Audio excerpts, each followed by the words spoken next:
நல்லா இருக்க மிளகா காட்டுறேன். இது எப்படி இருக்கு பாருங்க.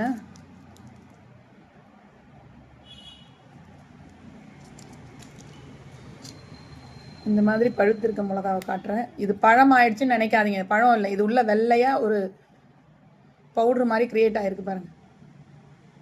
இதுதான் நம்ம உடம்புக்கு ரொம்ப கெடுதலாம். ஹெல்த்தில் என்றைக்குமே காம்ப்ரமைஸ் பண்ணிக்காதீங்க. இதை எடுத்துட்டு இதில் 1/2 கிலோ போனால் கூட கொஞ்சம் வாங்கி போட்டு நல்ல மிளகாவை எடுத்து போட்டு அரைச்சிக்கலாம். மிளகா பாதியாக குறையுதுன்னு போட்டுக்கிட்டு அரைச்சிடாதீங்க. அப்புறம் ஹாஸ்பிட்டலில் கொண்டு போயிட்டு லட்சமாக கொடுக்க வேண்டியதாக இருக்கும். 50 100க்கு கணக்கு பார்த்து போய் ஹாஸ்பிட்டலில் படுக்கிறதுக்கு குவாலிட்டியான பொருட்களாக வாங்கி போட்டு நல்லபடியாக நம்ம இதை நாம் மட்டும் சாப்பிட போகிறோம். நம்ம குடும்பத்தில் இருக்க எல்லாரும் சாப்பிட போகிறாங்க. நம்ம குழந்தைங்க சாப்பிட போகிறாங்க. வயசானவங்க சாப்பிட போகிறாங்க. யாருக்கு உடம்பு சரியில்லைனாலும் நம்ம கூட இருந்து கஷ்டப்பட தான் போகிறோம்.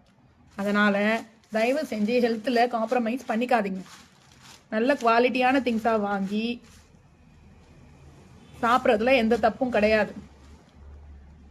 விலை கம்மியாக இருக்குது, இந்த கழுதை புட்டை கை நிறையன்னு சொல்லுவாங்க பாருங்கள்.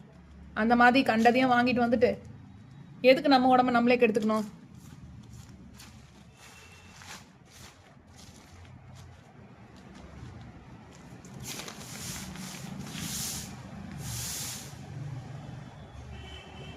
இதில் பாருங்கள்,